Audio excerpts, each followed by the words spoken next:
we had put together wills at 2 points in our lives. We put together a will when we were first married, and our big concern at the time was our children. We weren't even thinking about a living will then. We were just thinking about a will with 4 children, as to something happens to 2 of us in an automobile accident or something where both of us are both killed, and who's going to raise our children? And then when we were 60 years old, what do we want to have happen to us? And at that time we put together a living will, and basically to say, what we wanted, as far as if we were in a coma, unconscious, if we were on a respirator, how long do we want this to go on? And at what point in time does it make sense to stop that? When we talk about living wills, we're really talking about a way for a person who, while they're still feeling well, can try to see into the future and say, what do I want? There's a number of forces, a number of tools that have been developed, some by the legal profession, in terms of trying to lay out those options. There are a couple of important features of a living will, and I think it's important to highlight the 2 main functions. So one is to name a healthcare agent. Basically, that's someone who can make decisions for you if you're not well enough to make those decisions yourself. That's a very important function. The other dimension of a living will is to talk about specific types of treatment that you may or may not want. The challenge there is it's hard to predict what your circumstances may be. One of the things that we have to stay away from are very specific living wills. Because a very specific living will tries to look into a crystal ball as to what's going to happen a year, 2 years, or 3 years down the road. Because we don't know the answer to these things, we should not be specific. We should paint in broad strokes. So we're trying to move away from checklists and try to move more toward getting people to open up about what's important to them.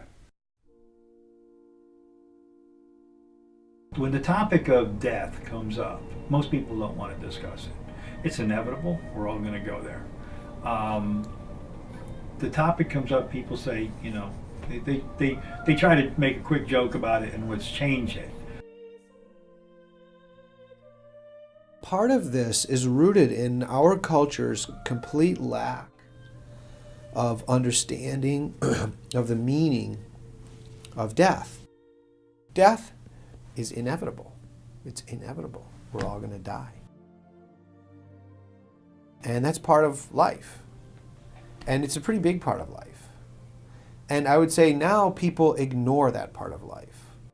It can be sort of a scary thought, but it can also make you realize the most important things more deeply.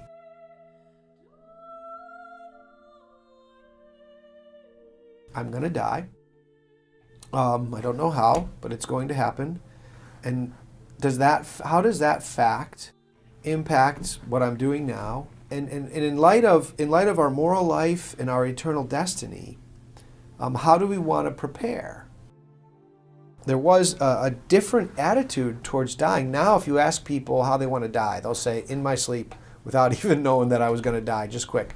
Or hit by a Mack truck, painlessly, they'd probably add, but sudden.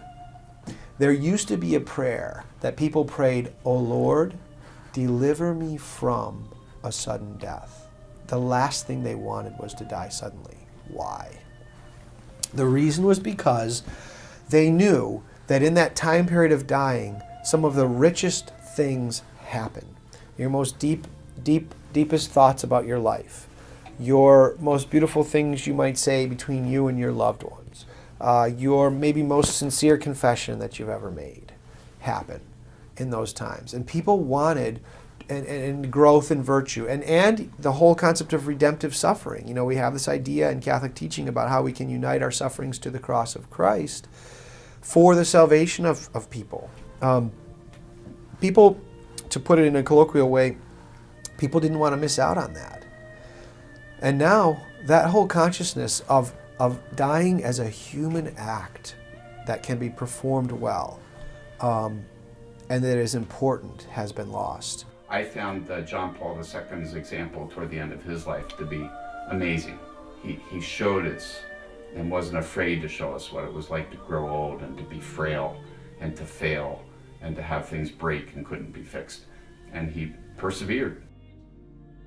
For us to see that was shocking and at the same time, in a way, wonderful, because he took the mystery and took the stigma out of that and showed what it was really like to be old and sick.